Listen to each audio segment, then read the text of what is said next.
Hello comic fans, here's Earl Grey with a penultimate episode about my favorite comics, comic books, graphic novels, collected editions of 2022. Totally subjective, shady, fragmentary and disputable, as in each year since I started doing these lists. I've covered already the ranks from 50 up to 21, so let's continue with rank number 20. One book I've been pretty sure about that it will end very high in my list since I've read it is Dream of the Bat by Josh Simmons and Patrick Keck. This neat hardcover in a sort of slipcase collects several stories by Simmons and Keck that have been published at least part-wise as singles before. It's in English but put out by the French publisher Mansion Press. The stories in Dream of the Bat are the most blatant rip-offs or spoofs on Batman that you can think of.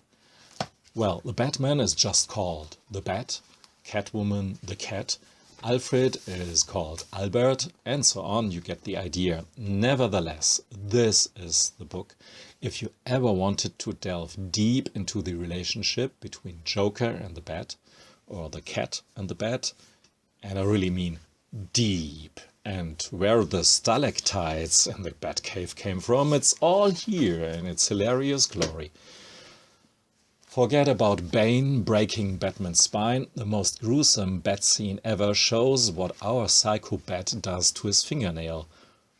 This book is totally bonkers, but maybe more true to the heart of the myth of the bat than any other bat book this year.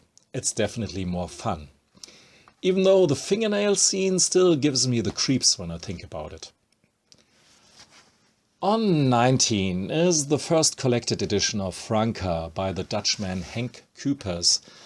A first book of hopefully many, given that Kuipers has drawn Franca comics over decades.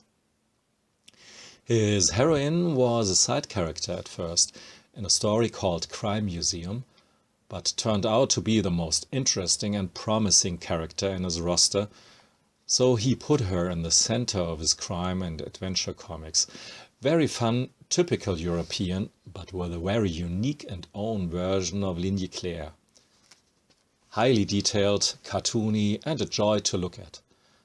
I'm really looking forward to the next collected editions. On 18, I put the Mad Maniverse Library Edition Volumes 2 and 3, collecting everything Madman and Atomics. And man, I love Michael Allred's deceivingly simple, groovy and stylish drawings. Combined with the colors of his wife Laura, it's just the pure pop experience. There's an innocence to his stories, a certain charming naivety, a distinct decision to be retro in the most obvious, beautiful and simple way. And at the core of the stories you'll always find Michael Allred's big heart and his love for his wife, which make these stories really different from pure superhero nonsense.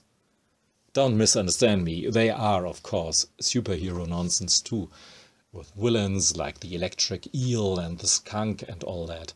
But at the same time Michael Allred puts himself into his characters.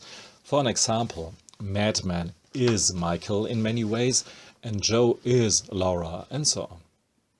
And there's Allred's love for music, which was the reason and basis for Red Rocket 7, also included in Volume 3. A tour de force through modern pop and rock music from Elvis to Britpop.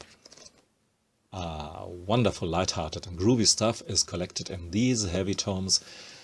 If I'm not mistaken, there will be 2 more, so it will be concluded with the 5th volume. Back to Eurocomics with rank 17 and the 2-piece collected edition of Jonas Valentin by Franck P. Jonas Valentin is called Brousset in the French original, which actually translates to fuzzy head or mop of curly head. I don't know why they gave him the rather generic name Jonas Valentin in the German translation, but that's not so important. Brousset, or Jonas Valentin, is just a friendly, normal young guy, nothing too special about him, with the exception of his deep love for nature. So he was the perfect character for short comic documentaries about different topics like how to explore nature, how to build your own terrarium, and so on. These were published originally in the Belgian magazine Spirou, and now they are collected in these two books along with the full album-length stories. Two of these album-length stories blew me away. Dream of the Whale, which is a wonderful, surreal story, dreamy but with a realistic anchor, poetry and pictures, great stuff. And even better was The Night of the Cat. Such a beautiful story and such a simple premise. Jonas Valentin's cat runs away from his home, and Jonas spends the night looking for his cat and finding the love of his life. Fantastic, just fantastic. For me, cynical old bastard, it was the right story at the right moment to just forget about my carapace and melt away in the light of the truth of this comic. On rank 16 there are actually two books, but they belong together, since this is actually a two-part story. Me and the Reckless books by Sean Phillips and Ed Brubaker had a bit of a bumpy start, to be honest with you. I still think that the first Reckless book is one of the weakest efforts by Phillips and Brubaker so far. It felt lifeless, full of cliches, and a bit like a stillbirth to me. But I'm glad that I've continued with the stories. The stories got better with each book, and for the most part I think this is because the characters have gotten more fleshed out, more believable overall. This is true especially for Anna, a young woman that is the best friend and sort of assistant to Ethan Reckless. A detective-ish kind of problem solver.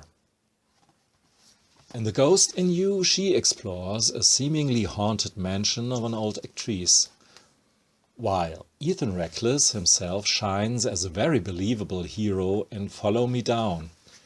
And even the romantic relationship is believable and touching, and light years better than the lifeless quote-unquote of romance stuff in the first Reckless book. On 15, there's something very unique and close to my heart. It's a German newspaper comic. That's already a not so little wonder that this has been possible, and still is, since Stritz still is published by the German newspaper FAZ, Frankfurt Allgemeine Zeitung. For the younger part of my audience, I may have to explain the term newspaper. These are messages and texts like on the internet, but printed on actual paper. Believe it or not. These things still exist in Stritz by old Volker Reiche, still is ongoing. Stritz was published in its heydays with a daily strip. And what made it unique was that each episode was drawn the day before it was published. So the stories often dealt with the current events of back then in politics and sports, news in general, and soccer in particular. These strips were a part of the morning ritual in our family, reading the adventures of the office worker Stritz, his boss, his nephew Raphael, the tomcat Paul, and so on aloud with our kids, enjoying each panel and wondering how they continue the next day. For us, it was a bit of magic to follow these characters, who became a bit of our daily guests. Therefore, it's fantastic to have now this collection of selected strips from Stritz in one beautiful volume. There are similar books with Popeye, Mafalda, and another German comic hero, Nick Knatterton, but nothing beats Stritz in my biased opinion. On 14, I cheat in a big and cheeky way, giving rank 14 to 3 different titles that have one thing in common. They're heavy. And they emptied my wallet and filled a lot of shelf space, and I did a video about each of these new editions of old and very old material. So if you want to know more about the so-called Apex edition with Judge Dredd by Brian Bolland, the new edition of Terry and the Pirates by Clover Press, or the gigantic Marvel Library tome with the Fantastic Four by Taschen, Go and look for the respective panellogies. Rank 13 is Anders Nielsen's The End, the new revised and expanded edition by Fantagraphics. It's a very emotional and moving memoir for his fiancée, trying to come to terms with her death. It is a report of his desperation, his attempts of reconciliation, of the grief and the mourning in an unfiltered, yet intricate and elaborately artful way, switching his styles from abstract to more realistic and back again. Abstract diagrams, letters, collages and texts mount up to the obstinate and futile attempt to talk to her once again, to not lose her to the abyss in his heart and head. Anders Nielsen is for me the great intellectual among today's cartoonists, a pure artist in the best sense, and The End is not his only entry in this list here. So wait and see.